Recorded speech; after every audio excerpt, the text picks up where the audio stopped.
tem gente que se incomoda demais com o tamanho, com o formato da orelha, né?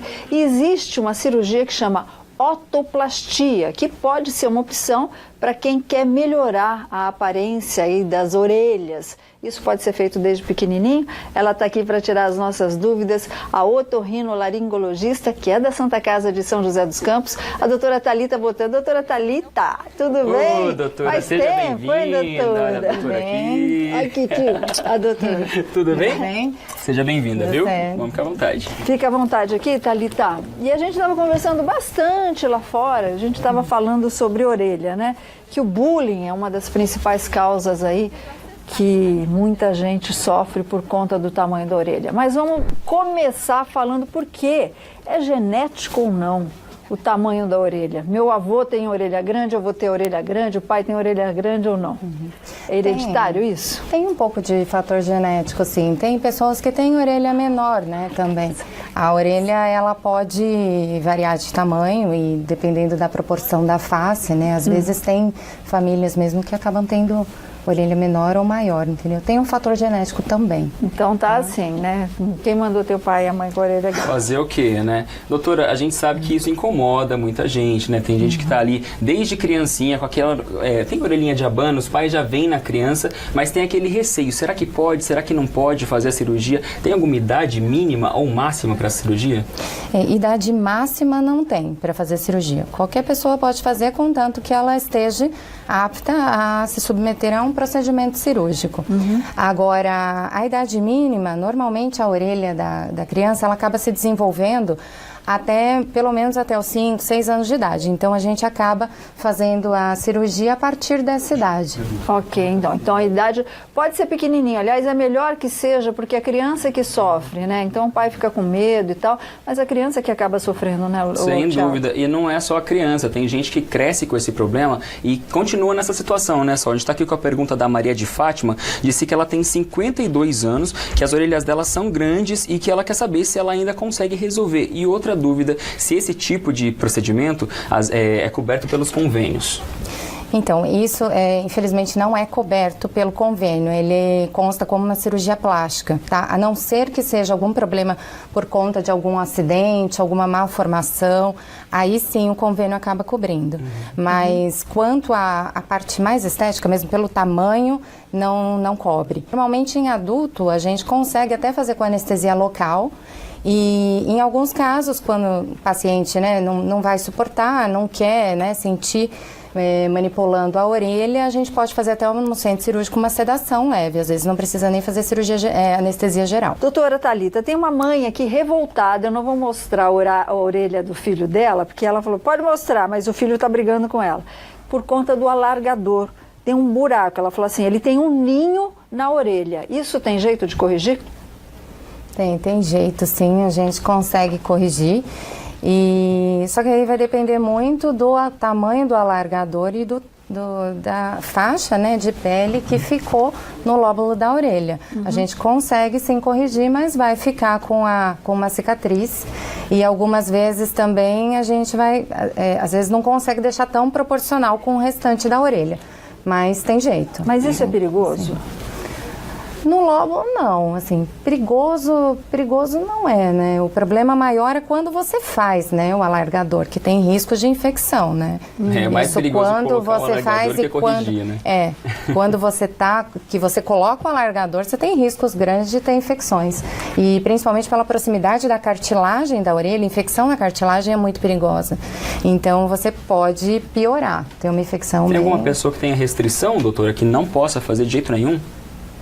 Normalmente, assim, o que a gente pensa, pacientes que tenham tendência a queloide, isso a gente tem que conversar bastante com a família, com o paciente, porque essa região tem risco a cicatriz, se você for fazer a otoplastia, a cicatriz ela fica escondida posterior da orelha.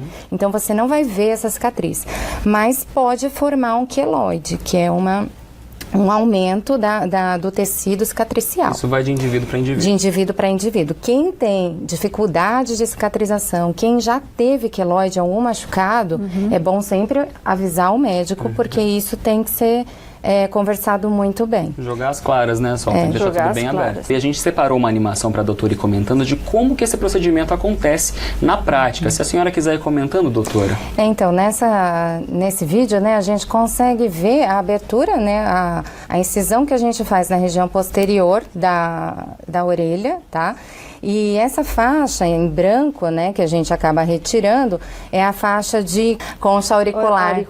Que a gente acaba retirando porque normalmente as causas da orelha de abano, principalmente pelo excesso de concha auricular. Tá? Além também de alguns pontos que a gente pode fazer na orelha, que é para formar essa região que a gente tem.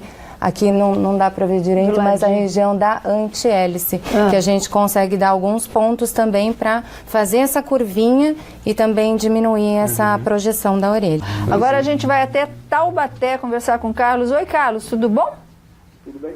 Tudo bem, obrigada pela sua participação aqui com a gente, viu? Pode fazer sua pergunta. Boa tarde, Solange, tudo bem? Tudo, graças ao bom Deus. Em primeiro, é um prazer muito grande estar participando do seu programa. Eu e a minha família somos fãs do seu programa, estamos sempre assistindo. Tá obrigada, meu querido, obrigada por tudo. Pode fazer sua pergunta. A pergunta é a seguinte, na verdade a minha filha, ela está com 21 anos hoje. E quando mais jovem, ela usou alagador na orelha e hoje o furo ele consiste e hoje ela sofre com ela está arrependida e queria saber se o plano, se ele cobre ou entra como estética isso aí. O SUS não cobre, porque não é corretivo de acidente, né, doutora? Não, dá até, às vezes assim, a gente consegue conversar, mas como ela fez, ela mesma optou por fazer, não foi um acidente, é mais difícil de cobrir. Entendeu? Normalmente é feito particular mesmo. Exatamente. Convênio médico, às vezes, pode cobrir a consulta, querido. Mas hospital e médico, assim, é questão de conversar com cada médico, tá bom? Gente, olha essa orelha, vê se isso aí é uma orelha. É de um lutador de jiu-jitsu. Eu aproveito aqui para deixar o Fernando de Taubaté, que está aqui no WhatsApp também, falando justamente disso. Eu acho que ele é lutador, viu, Sol? Porque ele está perguntando se tem como melhorar. Olha, deixa a orelha, Gabi, por favor. Deixa ali para ele ver se parece com a dele, inclusive. Tem como fazer alguma coisa nessa orelha? Será que é a dele? Não, às vezes a gente tenta melhorar. O que acontece, né? Às vezes por vários traumatismos, né? Pela luta mesmo, você acaba tendo vários hematomas, que isso vai deformando a cartilagem e vai formando um processo cicatricial em cima do outro, que vai deformando dessa forma. Assim, a tentativa dá para ser feita, mas voltar a ser uma orelha exatamente como era é mais difícil. Entendi. E a gente tem uma participação agora, né, Ti? Ao vivo de uma querida que está onde? Oi, quem é que tá? Tá meio escurinho, a gente não tá conseguindo enxergar direito. Quem tá aí? Oi, é o Wagner de Cruzeiro. Oi, Wagner, tudo bem? Isso. Wagner da Aparecido, boa tarde. Seja bem-vindo ao Falando Nisso, viu, Wagner? Parece que o seu filho tá com esse probleminha aí também, orelhinha de abano, é isso? Isso, exatamente. Conta um pouquinho pra gente da situação. Ele nasceu já com a orelha de abano e acho que em consequência, acho que deve ser hereditário, que eu também tenho um pouco, mas a mim não incomoda e também não tenho desejo de estar operando. Mas pro meu filho eu acredito que seja bom, que a dele tá mais abano do que a minha ainda. Ele ainda é pequenininho, né, Wagner? Ele é pequeno, tem 5 anos. 5 anos, mas ele já demonstra estar insatisfeito com alguma coisa? Sim. Às vezes ele fala assim. Doutora, nesse caso aí, o filhinho dele, 5 aninhos, pelo que a gente estava conversando, já pode fazer a partir de 5, 6 anos, né? Sim. Mas depois, por mais que seja feita nessa época, depois que passar um tempo, pode voltar? A orelhinha pode voltar, ficar de abano de novo? Então, como eu falei, assim, às vezes a gente coloca, né, dá alguns pontos, né, para refazer algumas dobras, né, da orelha. Esses pontos, às vezes, principalmente no pós-operatório mais recente, ele pode romper e ela pode novamente voltar. E às vezes quando você tem uma cartilagem muito forte também, tá? Mas nesses casos a gente também tenta fragilizar a cartilagem para que não tenha esse problema. São raros os casos, mas assim, você precisa tomar bastante cuidado no pós-operatório para você fazer a cicatrização correta. A recuperação, ela costuma ser rápida? Ou tem alguma diferença, assim, da idade, por exemplo? Criança consegue se adaptar melhor, o adulto? Como é que fica? Criança, normalmente, assim, as cirurgias na criança, elas são muito mais rápidas, a recuperação. A criança leva muito melhor esse processo de pós-operatório. Mas algumas pessoas sentem mais dor que outras, então isso depende muito a questão da dor. A questão da cicatrização, dentro de 1 mês, 2 meses, já está tudo normal. E para fazer a cirurgia, doutora, com a criança, costuma ser... tem a questão da anestesia, né? Sim. A criança não para muito quieta, pode ser geral, mas pode ser a local também.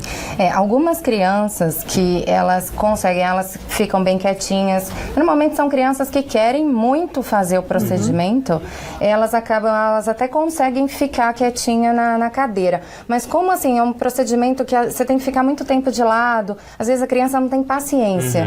Então isso, às vezes, em criança é muito melhor fazer num centro cirúrgico com anestesia geral. Bom, fica aí as dicas então da doutora para você, Wagner. Obrigado pela participação, viu? Tá joia. Eu que agradeço. Bom, tô com uma pergunta aqui de uma pessoa que infelizmente não deixou o nome, mas diz aqui: boa tarde, meu irmão tinha as orelhas de abano, bem abano mesmo. Engraçado que depois que cresceu as orelhas ficaram normais. Isso pode acontecer sem nenhum procedimento, doutora? Então, às vezes ele pode, com o desenvolvimento, você vai, você vai todo desenvolvendo, entendeu? A face, o tamanho da face, muitas vezes cabelo, cresce, tudo isso vai disfarçando um pouco. Então disfarça bem às vezes. Disfarça bem às vezes, né? A gente quer saber, doutora, tem muita gente perguntando essa questão do SUS, realmente, mas tem gente que já resolveu juntar um dinheirinho, fazer e tá com aquela dúvida. Será que daqui um tempo vai voltar? Será que não vai? Se existe essa possibilidade de voltar, do organismo se readaptar, depois de quanto tempo que isso vai acontecer? E se depois que acontecer, pode refazer a cirurgia? E se você fizer o pós-operatório corretamente, se não tiver nenhum problema, a chance de voltar é muito pequena. Então, assim, normalmente ela acontece por conta de você soltar algum ponto, normalmente é mais isso, ou algum risco de infecção que solta os pontos e que aí a orelha volta, a projeção normal, que ela estava. Mas com o tempo, assim, se a cirurgia correu tudo bem, o pós-operatório foi tudo bem, normalmente você vai ter isso assim pro resto da sua vida. Normalmente não tem nenhuma outra alteração. Agora, você pode, se acontecer, pode ser refeita a cirurgia sem nenhum problema. Ok. Tá? Doutora, dá uma olhadinha. Gabi, você consegue colocar essa orelha também no plasminha aqui? Porque eu tô vendo uns pontos vermelhinhos, eu não sei se é infecção. Se você consegue? Bom, a gente olha por ali, então. Coloca a orelha pra gente, Gabi, por favor, para a doutora ter uma ideia aí do que ela pode fazer, o que pode ser feito. Você consegue espelhar? Olha só, aí. O tanto de alargador. O problema disso é que você acaba tendo menos pele, para você conseguir moldar ali. Mas assim, você consegue tirar o alargador, você consegue refazer. Só que, como eu falei, às vezes a proporção do lóbulo que você vai refazer não vai ficar adequado pelo tamanho da orelha, porque você não vai ter quantidade suficiente de pele. Sim. Entendi. Fica esquisito, viu? Ô, gente, a gente vai envelhecer, depois tudo cai. Aí você vai ficar parecendo aqueles buraquinhos que a gente põe as bolinhas do Vale Cap, assim, que tanto buraquinho, né, Tiago? Não tem jeito, a idade vai chegar para todo mundo, né, doutora? Não tem jeito, presta atenção bastante.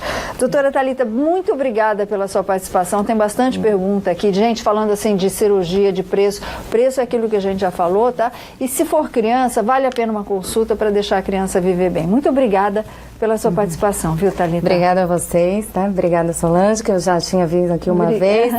E obrigada, Thiago. Prazer em conhecê-lo. Obrigado a você, doutora. Prazer foi todo meu.